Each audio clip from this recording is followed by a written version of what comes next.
Hi, JJ here. Welcome back to Coffee and Memoir. Last time I brought up the topic of the writer, narrator, character, main character split.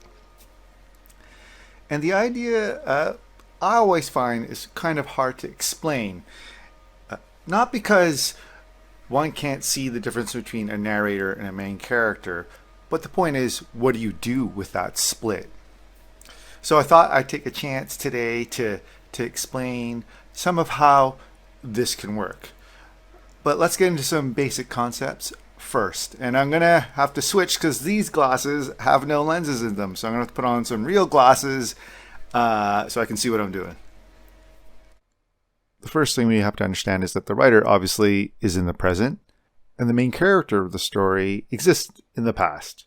The main character acts within a limited scope of action. Let's say it's them climbing the Himalayas, or biking across Canada, or serving as a CEO of a big company. The question is, and this is what we're going to focus on, is the narrator, and how is that person shaped or formed on the page? The interesting about the narrator is it's never a single entity or being or incarnation of the narrator. The important thing to understand is that narrator in the text of a memoir is going to shift their voicing and the amount of knowledge they have as they tell the story. So there are going to be scenes in the memoir that are really embedded in the action of the main character. In other words, the knowledge of the narrator at that particular moment is limited, and a kind of voicing that helps locate it closer in the timeline to the main character. There are other times when the voicing and the knowledge of the character is more retrospective. They're looking back at the event. And it's an interesting thing that can happen. The narrator can move through time. In many ways, they go on a journey as much as the main character does. I find the fascinating part about all this is that the narrator can eventually catch up to the writer. The writer and the narrator can be discovering things simultaneously. So the act of narrating, writing the story, begins to accrue a whole new type of knowledge, and it becomes expressed on the page. I'm going to give an example that I really love from Charlotte Gill's memoir, Eating Dirt. It's a memoir about tree planting, and here's a small passage from the first page. The weather sets in, as it always does, as soon as we venture outdoors. Our raincoats are glossy with it. The air hisses. Already we feel the drips down the backs of our necks, the dribbles down the thighs of our pants. We're professional tree planters. It's February, and our wheels have barely begun to grind. Later on, however, in the same chapter, you can feel a shift in the text.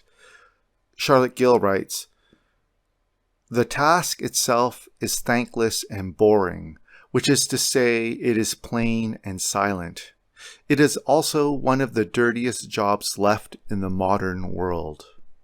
What could compel a person to make a career of such a thing? I have always wanted to find out."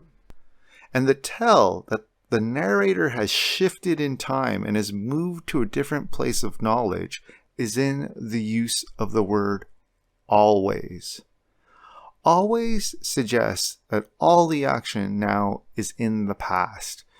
Whatever journey the main character has gone on has already happened. But with the use of always and the question, what could compel a person to make a career of such a thing I've always wanted to find out, launches an entirely different timeline, one that is rooted in the journey of the writer. And so two narrators have emerged, one that is deeply embedded with the main character, as if the camera were following around Charlotte back in the day when she's tree planting. But there's also now a record of Charlotte Gill thinking about her past, and that journey creates a new narrator. And you can do that too. You can actually end up producing two incredible character arcs, 2 missions in the memoir that make it compelling for the reader. But there are some pitfalls in applying this technique, and I have 3 tips for you. The first tip I would offer is keep the voices separate. I've seen memoirs where in mid-sentence, the voicing of the main character, the narrator as the main character in a scene in the past, suddenly shifts and begins to reveal and actually break POV. So keep the voices separate.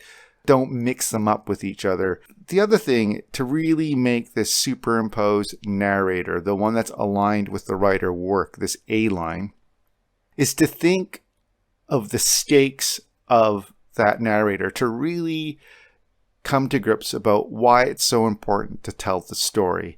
If you can find a reason for why it's actually important to tell the story, you get an incredible motivation for the reader to read the memoir. And I think I may have already mentioned the third point already, but I think it can be too ponderous if the reflective voice is used all the time. I think it's better to grab the reader with the actual action of the main character and to have the stakes of that main character and the reasons why they're doing things, stick to that, and then occasionally bring in the reflective voice to sort of remind the reader that there is this super or ulterior motivation that guides the work, that the act of memoir itself is its own adventure. What can happen if you use the reflective voice too much is that it begins to slow down and the reader begins to lose a sense of main action. So I hope that makes this writer, narrator, main character split more clear and also gives you an entry point on how to use that split. You could think of it as a genre of writing, that there are parts of the book that are really centered on the main character, and there are other parts of the book that are focused more on the journey of understanding the past and not overly mixing them up together. So best of luck. And I hope you have fun writing your memoir today. Thanks.